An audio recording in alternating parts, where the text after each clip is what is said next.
Welcome back. For the last 3 lessons, we've been reading data from Google Sheets. Today, we flip the switch and start writing to it. This is where the app becomes genuinely useful. Users can add new products and edit existing ones, and the sheet updates live. By the end of this lesson, you'll have fully working add product and update product operations. You'll understand the difference between optimistic and pessimistic state updates, and the Riverpod async notify provider we stubbed out in lesson 3 will be fully wired up. Let's go. Now, the Sheets API has two separate endpoints for writing data, and it's important to understand which one to use when. Values.append appends new rows after the last row that contains data. So this is the one to use for adding new products. The beauty of append is that you don't need to know how many rows already exist. It just finds a next empty row and writes there. Then values.update writes data to a specific range you provide. This is for editing an existing product. You provide the exact range like sheets 1 exclamation A5 colon E5 and it overwrites exactly those cells. There's also values.clear which empties a range without deleting the row, and batch update for writing to multiple ranges in one request. We'll see batch update in lesson 5 when we cover deleting. So both append and update send data in the same format, a value range object in the request body. It's the same 2D list structure we receive when reading a list of rows, each row a list of cell values. For a single product, it's one inner list with 5 items matching our 5 columns. 2 important things about the values you send. Everything is a string, even numbers. The API accepts strings for all cell types and sheets will infer the type. So send 45.0 and not 45. If you send a dot double, serialization can provide unexpected results. Then 2 is column order matters. Your list must match the column order in the sheet. ID in position 0, name in position 1, price in position 2, category in position 3, and description in position 4. This is why having a well-defined two-sheet row method and on our product model is valuable. It encapsulates the column mapping. So now let's open our sheets underscore repository.dat and add the add product method.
The value input option parameter controls how Sheets processes the incoming data. So for user entered, Sheets treats the values as if a user typed them. Numbers in string form get converted to numbers, date strings get passed, formulas get evaluated. So this is almost always what you want. Then we have row where values are stored exactly as sent. A string of 45.0 stays a string in the cell and not a number. So always use users entered unless you explicitly need raw string storage. Now, update is trickier because we need to target a specific row. Sheets doesn't have row IDs. Rows are just positions. To update a product, we need to know which row index it occupies in the sheet. So for correctness, we use a read fast approach, then search for the row by ID and use its index.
So here's a row number calculation.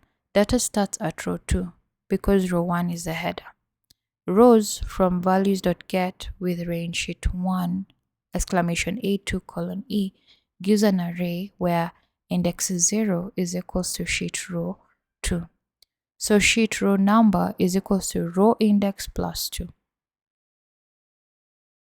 When should the UI update, before or after the API call succeeds? So we have pessimistic update, what we use. Where you start loading state, make the API call. On success, we refetch all products from the sheet and UI updates. On failure, we show the error and the UI is unchanged. Then we have the optimistic update, where immediately update the local state and the UI updates instantly. Make the API call in the background, and on failure, roll back the local state and the UI reverts. So for a CMS editing tool, pessimistic is the right call.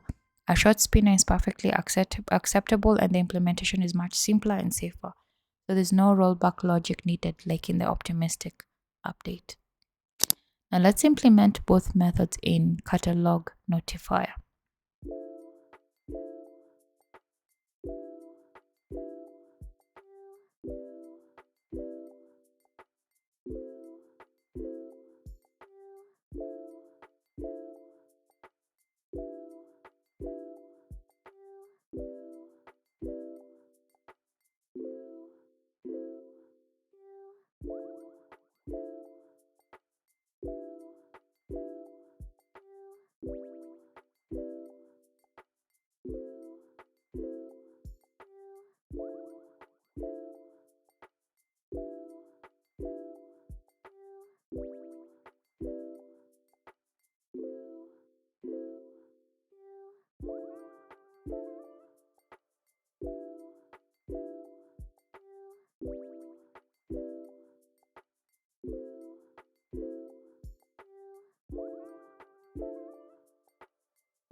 AsyncValue.guard runs the callback and returns AsyncValue.data with a result when it's on success and .error if there's an exception. After add product writes a row, we reread the sheet to get the ground truth. Any server-side transformations are picked up automatically. Now the form needs, for the add product form, it needs 5 fields matching our 5 columns. Name, price, category, description, and ID will be auto-generated. For ID generation, we'll use the current timestamp as a string. It's unique enough for a small catalog and requires no server coordination. For the category field, we'll use our dropdown with predefined options, not our free text input. This prevents typos that will break the category color coding in the product list. Now the full form flow is user fills out name, price, category, and description, taps add product, button shows loading state. Button shows loading state, that means it's disabled. Then the add product is called on the notifier. On success, navigator.pop back to the catalog. On error shows a snack bar with the error message. For the edit form, the structure is identical except the form pre-fills with the existing product's data. The title is edit product and not add product, and submitting calls update product and not add product, and the ID field is not editable.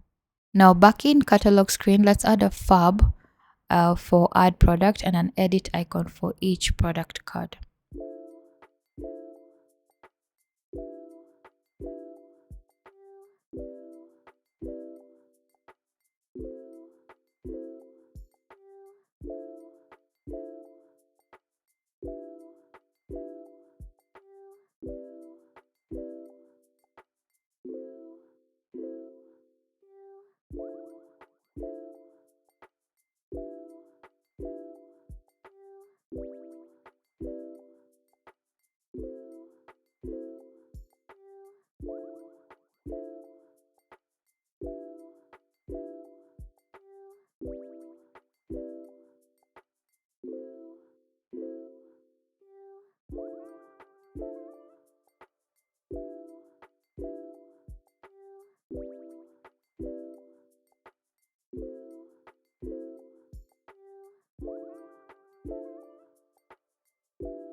For the edit button, we'll navigate to the edit product screen, passing in the products. So both add product screen and edit product screen should be consumer widgets so they can call ref.read directly. The notifier is a single source of truth. Form screens never touch the repository directly. Great, and that's lesson 4.